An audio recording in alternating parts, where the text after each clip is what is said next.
శ్రీ సచిదానంద సద్గురు శ్రీ తాజుద్దీన్ బాబా మహారాజ్ की जय। శ్రీ సచిదానంద సద్గురు సాయినాథ్ మహారాజ్ की जय। శ్రీ సచిదానంద సద్గురు భరద్వాజ మహారాజ్ की जय। గురుదేవ దత్త। సద్గురు శ్రీ సాయినాథుని యొక్క సాన్నిధ్యంలో ఆచార్య ఎకల భరద్వాజ మాస్టర్ గారి ఆశీస్సులతో ఈరోజు దావాదిగుంట గ్రామంలో ప్రతి ఆదివారం మనం జరుపుకునే సత్సంగంలో భాగంగా శ్రీ తాజుద్దీన్ బాబా చరిత్ర గురించి మనం వివరించుకుంటున్నాం। తాజుద్దీన్ బాబా జీవితంలో జరిగిన అనేక సంఘటనలు, భక్తులకు కలిగిన అనుభవాలు, ఇవన్నీ మనం తరచి ఆలోచిస్తూ గమనిస్తూ ఉంటే భగవంతుడి భక్తుల పట్ల ఎటువంటి దయ, కరుణ, ప్రేమ ఉంటుందనే విషయం మనకి అర్థమవుతుంది। ఇక్కడ తన దగ్గరకు వచ్చిన సామాన్యులను కూడా అనేక మంది మహాత్ములుగా తీర్చిదిద్దారు తాజుద్దీన్ బాబా। ఎందుకు అవసరం ఏమిటి అంటే, తాజుద్దీన్ బాబా ఒక విషయం చెప్పున్నాడు, 1,25,000 మందిని తనంతటి మహాత్ములుగా చేశాకనే ఈ జగత్తు నుంచి నేను విరమిస్తాను, సంబంధం తెంచుకుంటానని చెప్పాడు। అంటే మహాత్ముల మాట ఎప్పుడు పొలిపోదండి। ఎలా ఉంటారు అంటే, మన జీవన్ముక్తులు ప్రళయంలో కూడా నశించరని యోగ వాసిష్ఠ్యం చెబుతుంది। జీవన్ముక్తులు ఎన్ని ప్రణయాలు వచ్చినా, అంటే ఎన్ని యుగాలు మారినా వాళ్ళు మాత్రం శాశ్వతంగానే ఉంటారు।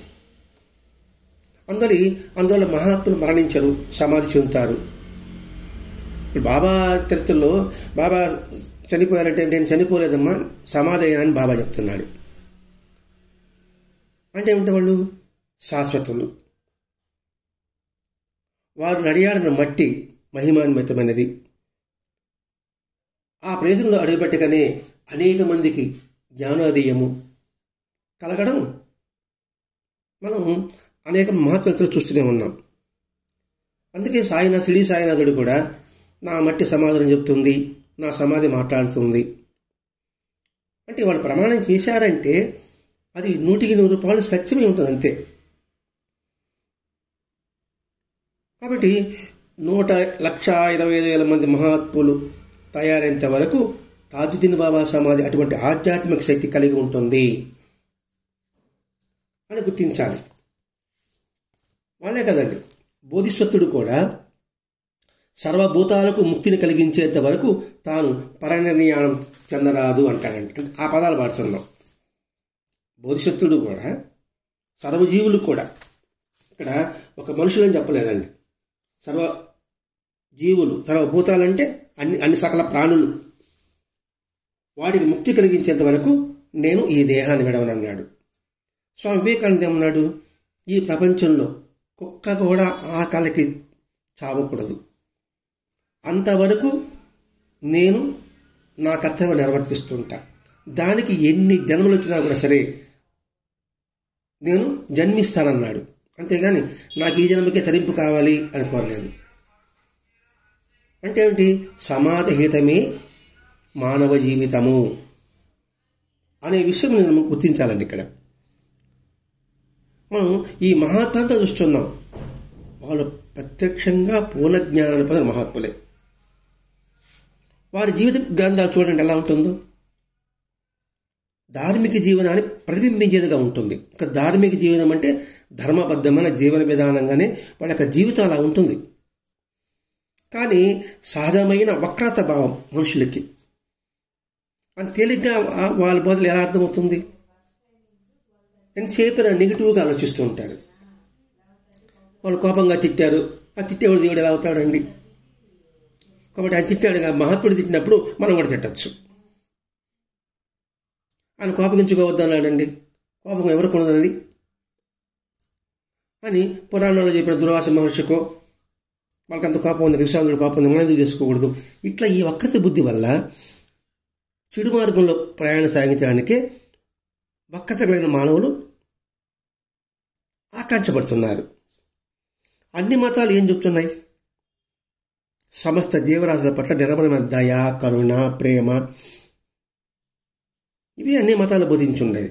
మరి అన్ని మతాల బోధన సారాంశము మనం దాన్ని గుర్తుపెట్టుకోకుండా వాటికి వ్యతిరేకంగా ఎలా ప్రవర్తిస్తున్నారు? అంటే కపటమైన ప్రేమ అన్ని మతాలల్లే ఉందండి. పైకి అలా మనందరం ఒకటే, లోపల మాత్రం కక్షలు, పవిత్రమైన జీవితం గడపకుండా అలా ఉండే మతాలు చాలా అరుదులు, చాలా అరుదని చెప్తున్నాడు. అంటే మతాలు చెప్పిన సారాంశాన్ని గ్రహించలేకుండా, మనం ఏ మత ప్రవర్తనతో ఆరాధిస్తున్నామో వాళ్ళ మాటను గౌరవించకుండా పైకి కపటంగా ప్రవర్తించే మతాలు ఎక్కువగా ఉన్నాయి. వాళ్ళు చెప్పిన పాటించే మతాలు చాలా అరుదుగా ఉన్నాయి అంటున్నాడు ఇక్కడ. అందుకని భగవంతుడు మళ్ళా వీలైనంతమంది మహాత్ముల్ని మళ్ళా జనం సంస్థలకు పంపించి వారిని ఉద్ధరించాలనేసి అనేక మంది మహాత్ములని భగవంతుడు పంపించాడు. అటువంటి మహాత్ములు తాజుద్దీన్ బాబా ఒకడు. ఒక మనిషిని మామూలుగా ఉత్తమ సంస్కారం గల వ్యక్తిగా మార్చాలంటే చాలా కష్టం. అటువంటిది మహాత్మాగా తీర్చినటువంటి మాటలు కాదు. అంటే సామాన్యమైన ఆధ్యాత్మిక ప్రబోధనల ద్వారా వాళ్ళ దైవం పట్ల విశ్వాసాన్ని కలుగజేయవచ్చేమో ఇది మామూలుగా అయితే. కానీ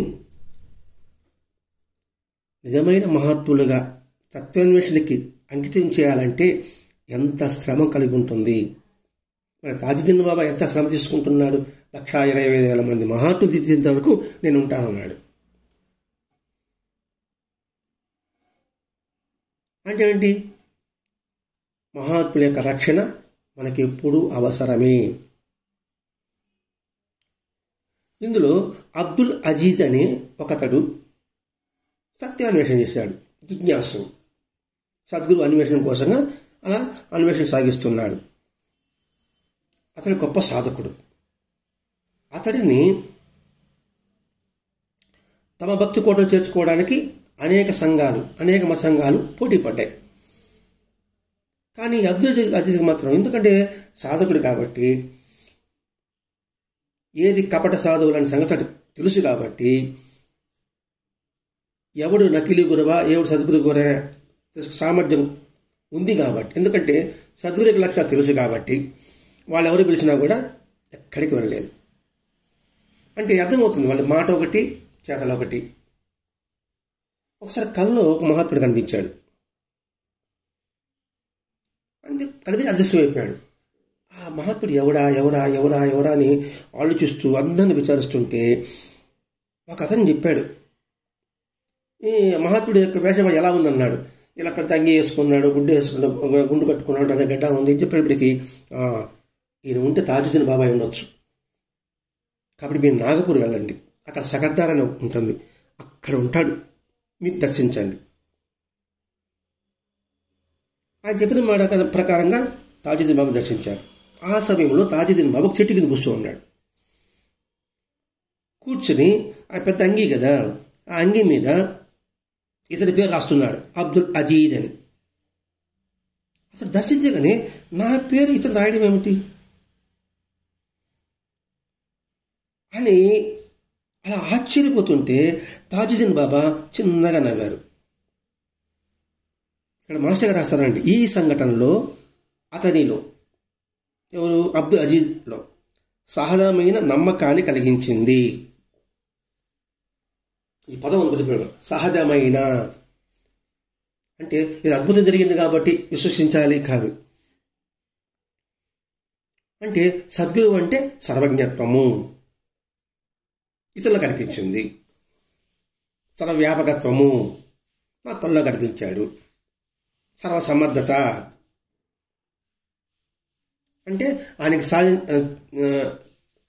సామర్థ్యం లేదు, ఏదీ లేదు, అందుకనే సహజంగా నమ్మకం కలిగింది. ఇప్పుడు తాజుద్దీన్ బాబా ఎందుకు అని పేరు రాశారు అంటే, నువ్వు నా బిడ్డరా అని అంగీకరించినట్టు లెక్క.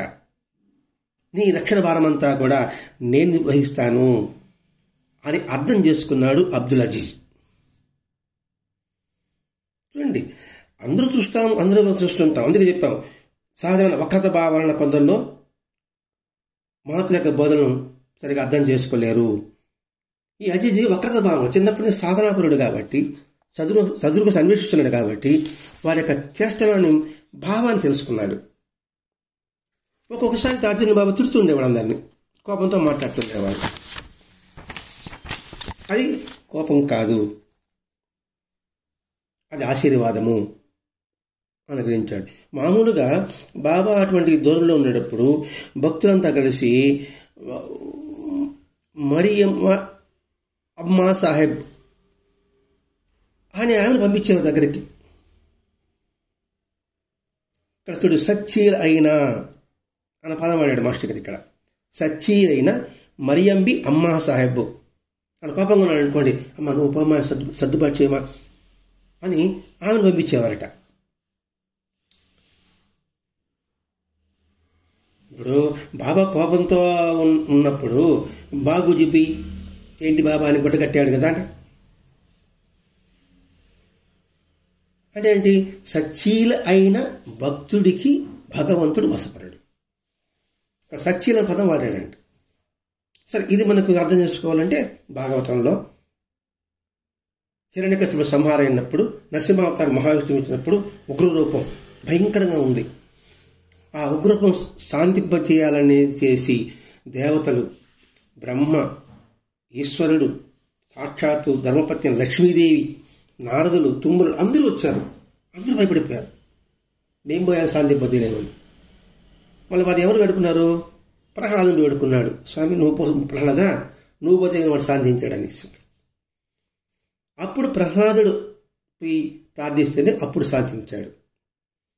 ఎందుకు వివరణ చెప్పుకుంటానంటే, సచ్చీలైన, సత్ప్రవర్తన కలిగిన, నిర్మలత్వం కలిగిన, ఇది అండి, ఈ లక్షణాలు కలిగిన వారికి భగవంతుడు వశపరుడు. ఒకసారి అలా కోపంగా ఉన్నప్పుడు ఈమె వెళ్ళినప్పటికి కూడా ఆయన శాంతించలే. ఆమెనే పట్టుకుని బాధాడు. కొంతసేపు శాంతించాడు.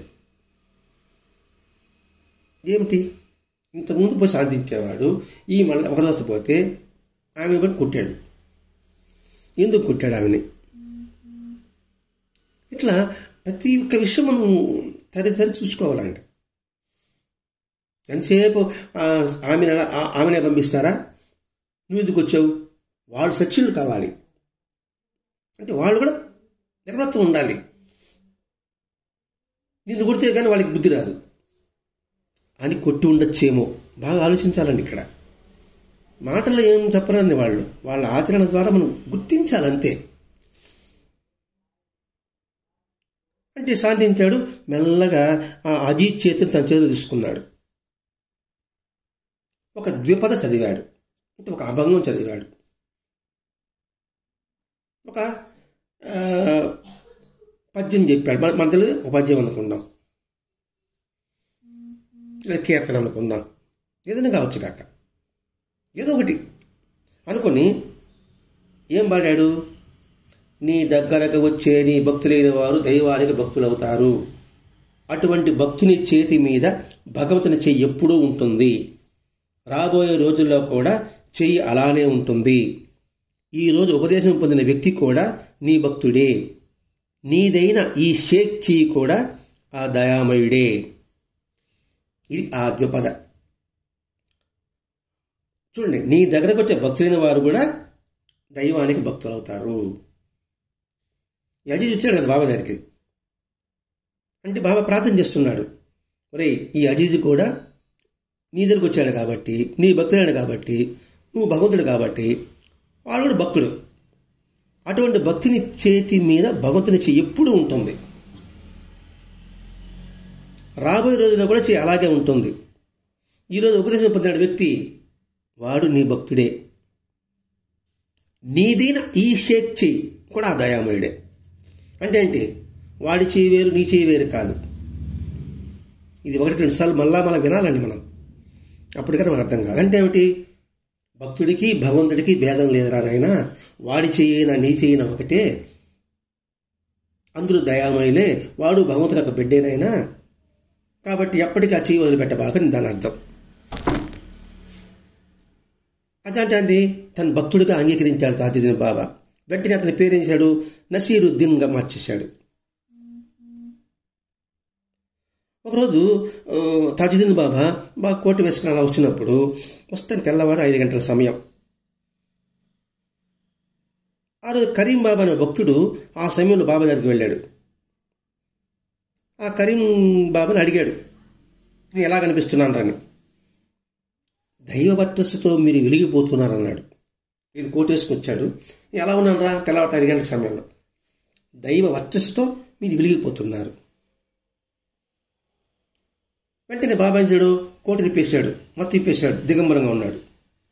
ఇప్పుడు నేను ఎలా కనిపిస్తున్నాను అని మళ్ళీ అడిగాడు. దైవ సామ్రాజ్యపు టీవీతో మీరు వెలిగిపోతున్నారన్నాడు.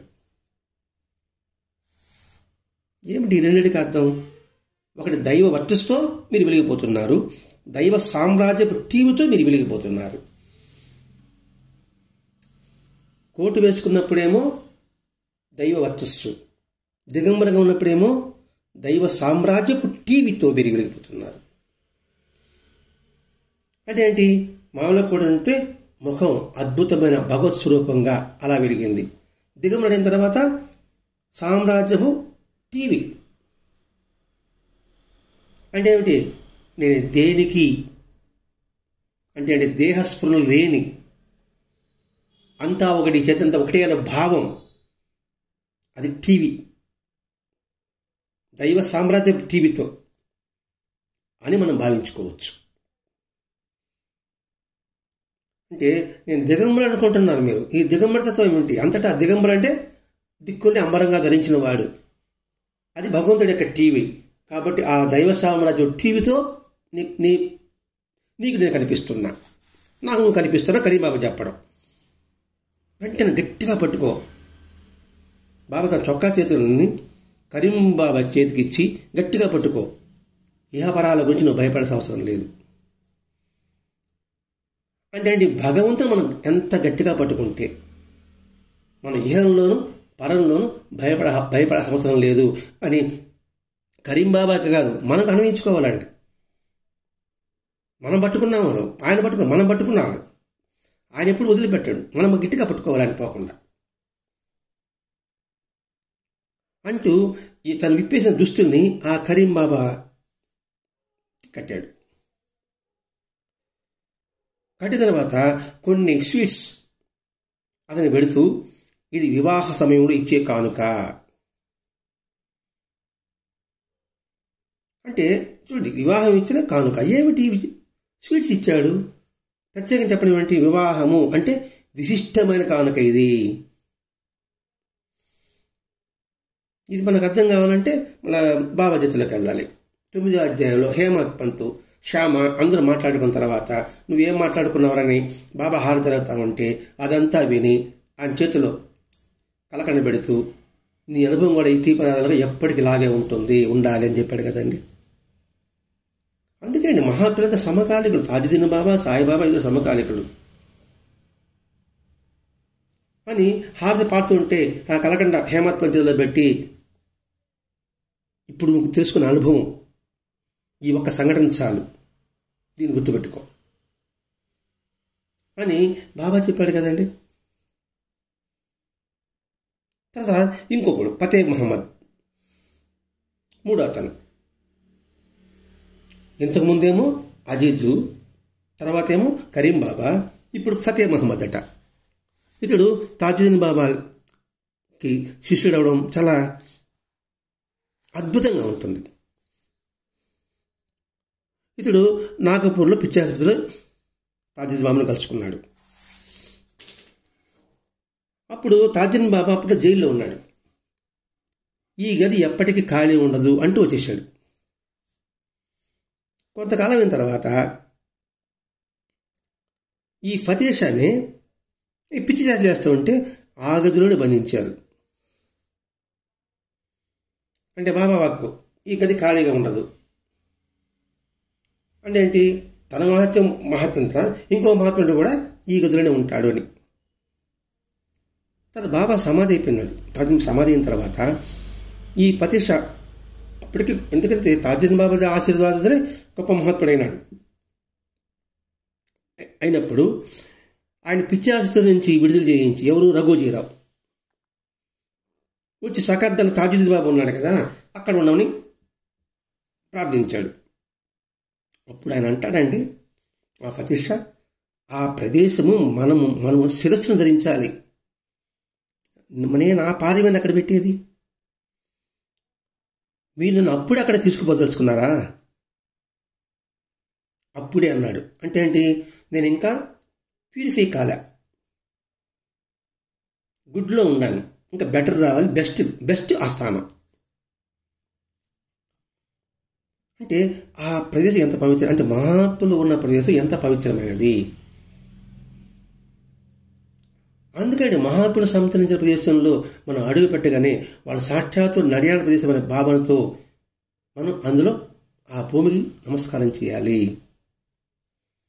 అదే భరద్వాజ మహర్షి షిరిడీకి వెళ్తానే ముందు పాదరక్షలు పక్కన పెట్టేసి బ్యాగ్లో పెట్టుకొని దిగంగానే ఆ షిరిడీ నేలకి నమస్కారం పెట్టేవారు. అంత పవిత్రమైనది. కాబట్టి అటువంటి పవిత్రమైన నా కాళ్ళతో పెడితే నాకు పాపం చుట్టుకుంటుంది కదా అని ఆయన భావం. ఆ తర్వాత ఫతేష్ షా శరీరం వదిలిపెట్టిన తర్వాత ఆయన దేహాన్ని తాజుద్దీన్ సమాధి దగ్గరికి, అదే ఇప్పుడు ఇంతకు చెప్పుకున్నాం కదా మనం, సకర్దల్ బాబా ఉన్న స్థలానికి తాజాబాద్ ఆడ తెచ్చారు. అంటే ఆయన శరీరాన్ని తల మీద మోసుకొచ్చి ఆడ తీసుకొచ్చారు. అందుకనే ముందుగా అలా చెప్పాడా? లేకపోతే బాబా అందుకున్న మహోన్నతమైన ఆధ్యాత్మిక స్థితిని నా శరీరం నిలిచి ఉన్నంతకాలం అక్కడ అడుగు పెట్టకూడదు అనుకున్నాడా? ఏదో ఉండొచ్చు. అంటే నేను అంత పరిపూర్ణమైన తర్వాత ఆ సమాధిని అడుగు పెట్టాలి, ఇది ఆయన ఉన్న స్థలంలో అడుగు పెట్టాలి అనే భావం అయి ఉండొచ్చు. ఇంకొక ఆయన హిజాముద్దీన్. హిజాముద్దీన్ ఆయన తన ఇంటి వద్ద తాను ఉండగానే తాజుద్దీన్ బాబా తన శిష్యుడిగా చేసుకోవాలని అనుకున్నాడట. ఆయన హిజాముద్దీన్ తాజుద్దీన్ బాబా తన శిష్యుడిగా చేసుకోవాలనుకున్నాడట. ఆ రోజునే బాబా అతని కల్లో కనబడ్డాడు. ఎలా కనబడ్డాడు? తాజుద్దీన్ బాబా చిరుగుబడిన కూర్చోన్నాడు, తమ కాళ్ళు కడుక్కుంటున్నారు. ఆయన కాళ్ళు ముంచిన చోటల్లా అక్కడ ఎంతో కాంతిగా బంగారు కాంతి ప్రకాశిస్తున్నాయి. మామూలుగా నమాజ్ చేసే ముందు ముస్లింలు కాళ్ళు కడుక్కునే సాంప్రదాయం ఒకటి ఉంది. అన్ని సాంప్రదాయాల్లో ఉంది. వాళ్ళు నియమంగా పాటిస్తున్నారు, మన నియమంగా పాటించడం లేదు, అంతవరకే. మొన్నాడు తాజుద్దీన్ దగ్గరికి వెళ్ళాడు. వెళ్తేనే ఓహో నన్ను బాబా తాజుద్దీన్ శిష్యుడు అంగీకరించారు కాబోలు అనుకుంటూ వెళ్ళి అది నిజమా అవునా కాదనేసి తాజుద్దీన్ దగ్గరికి వెళ్ళాడు. అక్కడికి వెళ్ళగానే, ఏంటి రాత్రి మనం కలుసుకున్నాం కదా, అది సరిపోలేదా అన్నాడు. కలలో చెరువు గడి దగ్గర గీత పోవడం, తాజుద్దీన్ బాబా కాలు కడుక్కోవడం, అక్కడ బంగారు కంత ఆ నీళ్లు మెరవడం, ఇవన్నీ దర్శనమైంది. ఎవరికి? హిజాముద్దీన్కి. రాత్రి మనం కలుసుకున్నాం కదా, అది సరిపోలేదా అన్నాడు. విక్కురిపోతారండి. ఒక పక్క ఆనందం, ఇప్పుడు మీరు నన్ను శిష్యునిగా అంగీకరించారు కనుక నాకు నిదర్శనం చూపించవలసిందన్నాడు. శిష్యుడికి నాకు నిదర్శనం చూపించు అంటే, నీకు నిదర్శనం కావాలా? ఆ పని ఖాజా హసన్ అనేతడు చేస్తాడు, ఆడికి వెళ్ళి అన్నాడు. ఈ ఖాజా హసను ఢిల్లీలో ఉంటాడనమాట. అక్కడికి వెళ్ళు, నీకు నిదర్శనం చూపిస్తాడన్నాడు. చూడండి, కళలో మనం కలుసుకున్నాం కదా, మరి ఈ కళలో కలుసుకున్న సంగతి అక్కలకోట మహాచరిత్రలో వస్తుంది, బాబా చరిత్రలో వస్తుంది, వెంకటేశ్వర చరిత్రలో వస్తుంది, అందరి మహాచరిత్రలో వస్తున్నారు. అందుకే ఇదంతా కూడా ఒక దత్త చరిత్ర అంటారండి. దత్తాత్రేయ తత్వం ఏదైతే ఉందో ఆ తత్వం అంతా కూడా ఈ మహాత్ములంతా కూడా ఇమ్మడబడి ఉంటుంది అంటే మహాత్ముల యొక్క స్వప్న దర్శనం అనేది వారి అనుగ్రహంతో జరిగేదే. అక్కడ కూడా మహారాజు కూడా నేను పశ్చిమ గంగా ముట్టకుండా కూడా నేను వచ్చి అక్కడ కొడసాన్ని దర్శించాలి అని కొండలో భాగంలోకి అనుకుంటాడు. ఆ రోజు రాత్రి అక్కడ కొడసాన్ని దర్శనమిస్తాడు. అయినా తృప్తి లేదు.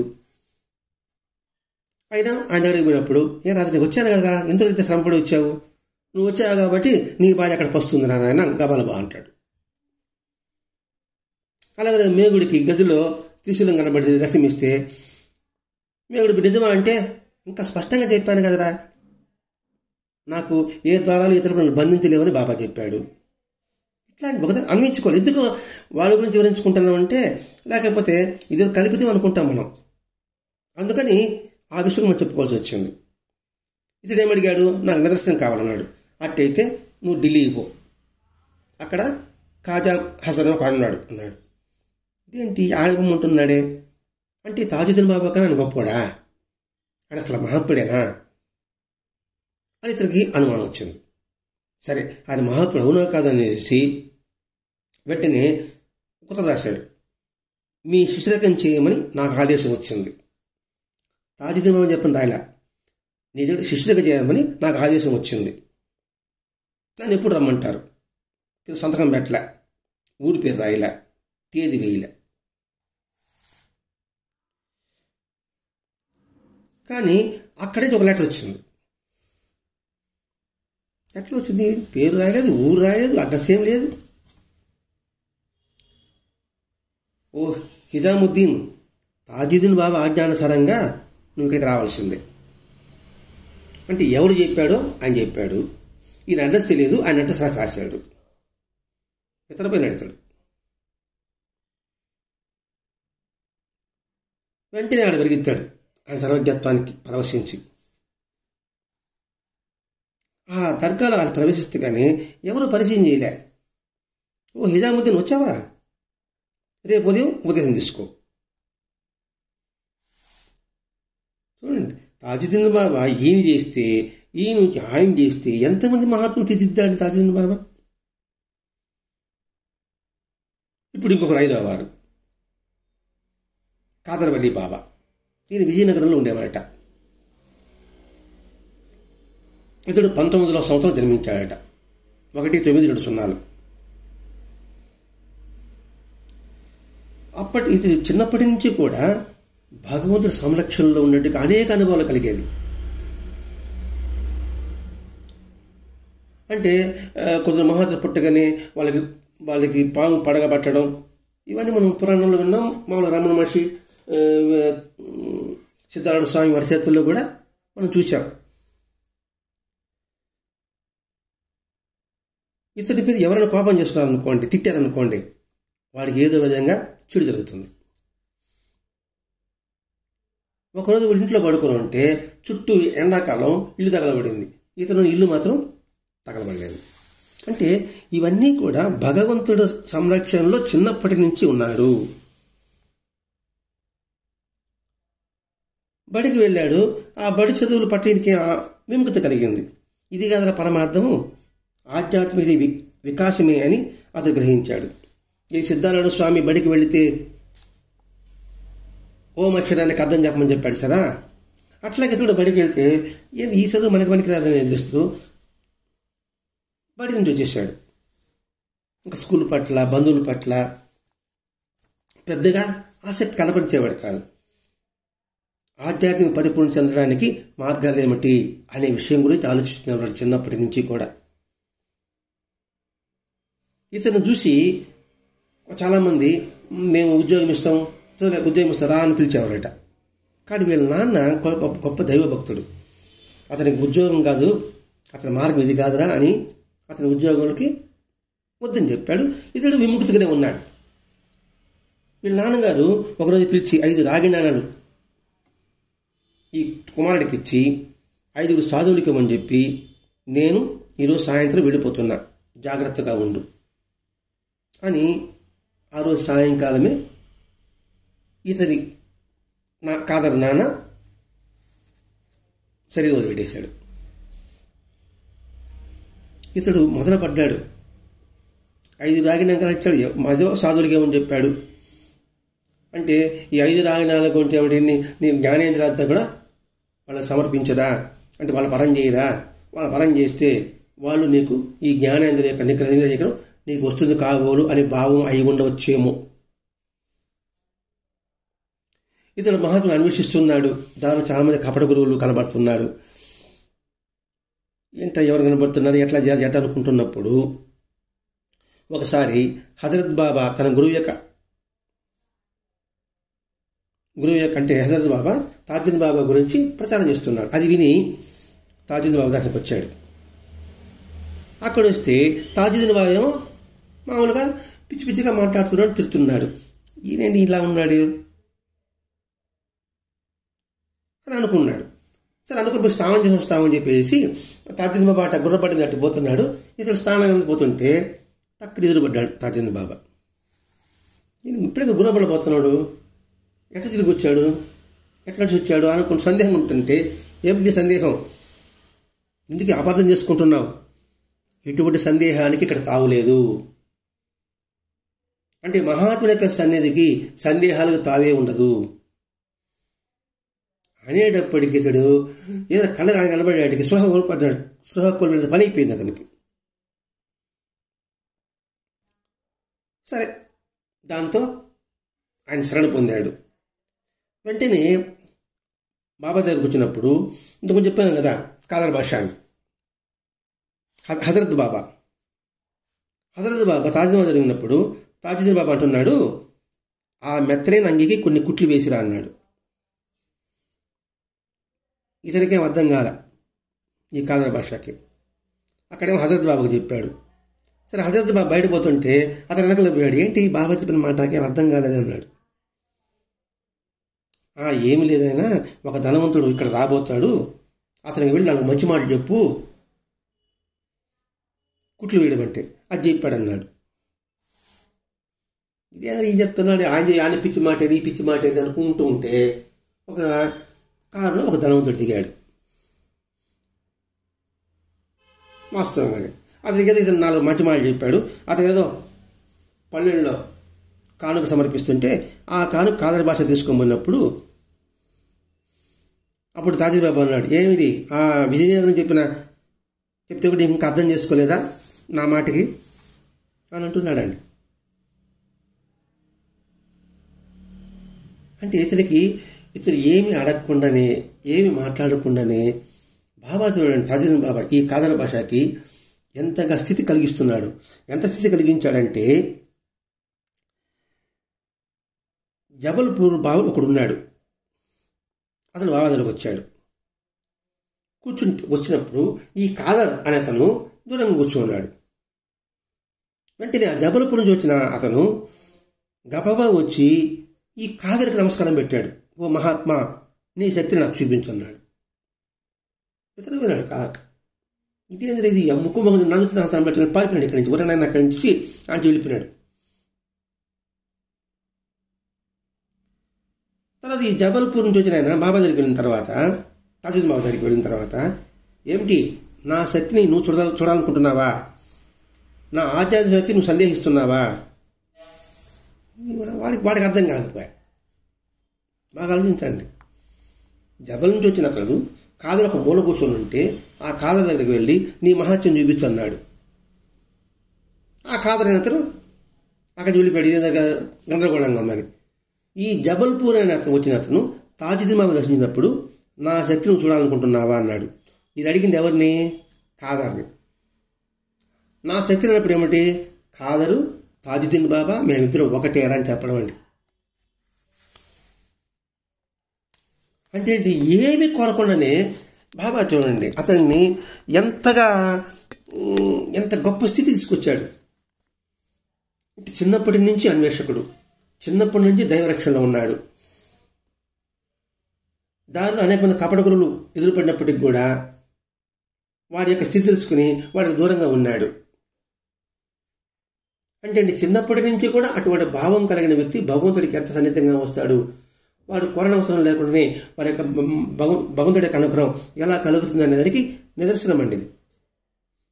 దీన్ని బట్టి మనకి ఏమవుతుంది, ఒరే కాదర్ షా నేను ఇద్దరు ఒకటేరా నాయనా అని ఆ జబల్పూర్ వచ్చిన వారికి చెప్తున్నాడు.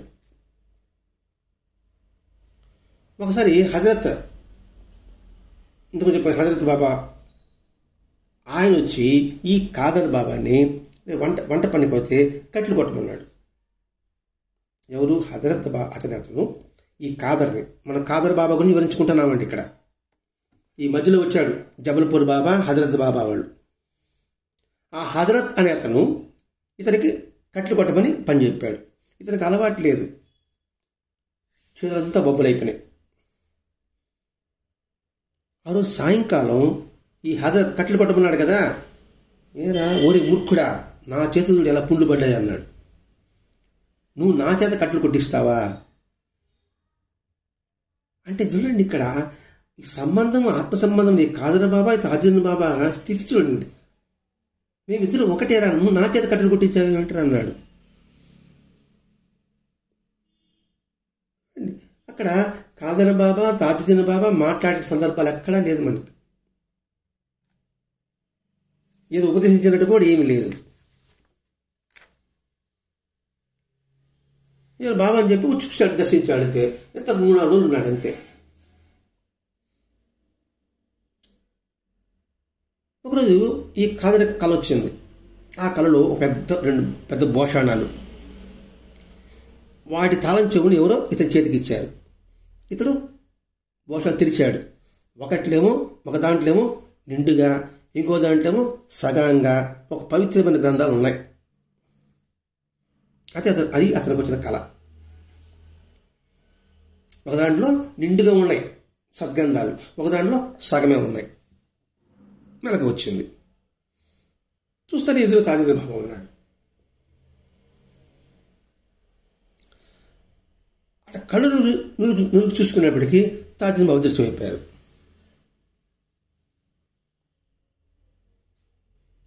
ఈ అనుభవం బాబాకి చెప్దాం అనుకోకపోతే బాబా అన్నాడు, ఇటువంటి అనుభవాలు నువ్వు ఇతరులకు ఎప్పుడు చెప్పరాదు నాయన. ఈ కాదర్ బాబా వచ్చి తనకు వచ్చిన కళ గురించి హజరత్ బాబాకు చెప్పున్నాడు. బాబా చేయడు, నువ్వు ఇటువంటి కళలు ఎవరికి చెప్పొద్దు నాయన.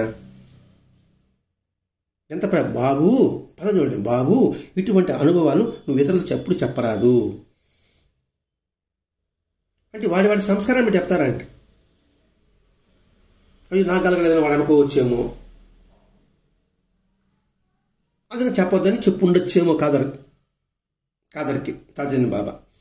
అయినా ఇప్పుడు నీకేం భయం లేదు, చెప్పినావు కదా పర్వాలే అని నీకు భయం లేదు అంటే, ఒక దాంట్లో నిండుగా సద్గంధాలు, ఒక దాంట్లో సగం. నిండుగా ఉండేది తాజుద్దీన్ బాబా అనుకుంటాం, సగం ఉండేది కాదర్ బాబా అనుకుంటాం. ఆ తర్వాత వీడు తరతిగతిన ఆ సగం డబ్బా ఆధ్యాత్మిక గ్రంథాలు నిండుగా నింపుకున్నాడేమో. కొద్ది కాలంలోనే గొప్ప మహాత్ముడయ్యాడు. ఈ విధంగా అసంఖ్యాకమైన లౌకికంగా ఆధ్యాత్మిక స్థితి కోసం, పరిష్కారం కోసం ఎంతగా బాబా తపన పడ్డాడు చూడండి. ఈ కాదర్ బాబా సమాధి అయిన తర్వాత కూడా అనేక మంది భక్తులు ఈయన ఆశ్రయించారట కాదర్ బాబాని. అంటే ఈ తాజుద్దీన్ బాబా మానవాళి ఉద్ధరణ కోసంగా వెలిగించిన జ్యోతులు. కాదర్ వాలీ కావచ్చు, కరీం బాబా కావచ్చు, అలాగే హిజాముద్దీన్ కావచ్చు, ఫతే మహమ్మద్ కావచ్చు, అబ్దుల్ అజీజ్ కావచ్చు. అంటే మానవాళి ఉద్ధరించడానికి తను వెలిగించిన గొప్ప జ్యోతి స్వరూపులు వీళ్ళు. అంటే ఒక దీపం అనేక దీపాలు వెలిగించినట్టుగా భగవంతుడు ఇటువంటి మానవాళికి ఉద్ధరించాలని అనేక మంది మహాత్ములను తయారు చేసి ఈ భూమి మీద పంపిస్తున్నాడు. అందులో మనకి ఈ విషయాలన్నీ మనకు తెలియజేసిన భరద్వాజ మహర్షి గారు మనకు బాబా అని మనకు అందించిన అద్భుతమైన జ్యోతి స్వరూపుడు. బాబా ఏ విధంగా అయితే లెండి తోటలో నందదీపం వెలిగించారు, అంటే ఏమిటి? తన జ్ఞానం ఎప్పుడు చిరస్థాయిగా ఎప్పుడు వెలుగుతూనే ఉంటుంది, పంచుతూనే ఉంటుంది. ఇక్కడికి వచ్చి తీసుకునే వాళ్ళే కరువవుతున్నారు అని ఆ జ్యోతి ఇప్పటికీ 2 రోజులు నందేపు వెలుగుతుందంటే ఇక్కడికి వస్తే జ్ఞానం లభిస్తుందని. అందరూ పోతున్నాము, ఆ నందీపం నమస్కారం పెడుతున్నాము, ప్రదర్శన చేసుకొచ్చేస్తున్నాం. కానీ భరద్వాజ మహర్షి గారు ఆయన నందీపానికి వెళ్ళారు, తన హృదయ జ్యోతిని అందులో వెలిగించుకున్నాడు. అందుకని ఆయన మరో నందదీపం అయ్యారు. ఆ మరో నందదీపమై అనేక దీపాలు వెలిగించాలని చివరి వరకు, తన చివరి శ్వాస వరకు, చివరి రక్తబొట్టు వరకు అనేకమైన గ్రంథాలను, సాహిత్యానంతా కూడా వడబోసి, ఎందుకంటే ఆ సాహిత్యం మనకు అర్థం కాదు కాబట్టి దాన్ని వడపోసి మనకు అనేక గ్రంథాల ద్వారా అందించిన మహాత్ములు ముద్దుబిడ్డడు ఆచార్య భరద్వాజ మహర్షి గారు. దీన్ని బట్టి మనం గ్రహించవలసింది వాళ్ళ యొక్క తపనంతా ఏమిటి? అందరూ ధర్మోద్ధరణకి పాటుపడాలి, ధర్మపదంలో నడవాలి, ధర్మపదంలో జీవించాలి. అందుకు బాటని వాళ్ళు వేశారు. ఆ బాటలో మనందరం నడుద్దాం. అదే మాస్టర్ గారి బాట. కాబట్టి మనము మాస్టర్ గారు మరుణాన దీపం అయితే ఆ మరుణాన దీపంలో మన హృదయ జ్యోతిని కూడా వెలిగించుకుందాం, వెలిగించుకొని వెలుగులు పొందుదాం. స్వస్తి. శ్రీ సచ్చిదానంద సద్గురు తాజుద్దీన్ బాబా మహారాజ్ కీ జై. శ్రీ సచ్చిదానంద సద్గురు సాయినాథ్ మహారాజ్ కీ జై. శ్రీ సచ్చిదానంద సద్గురు భరద్వాజ్ మహారాజ్ కీ జై. గురుదేవ దత్త.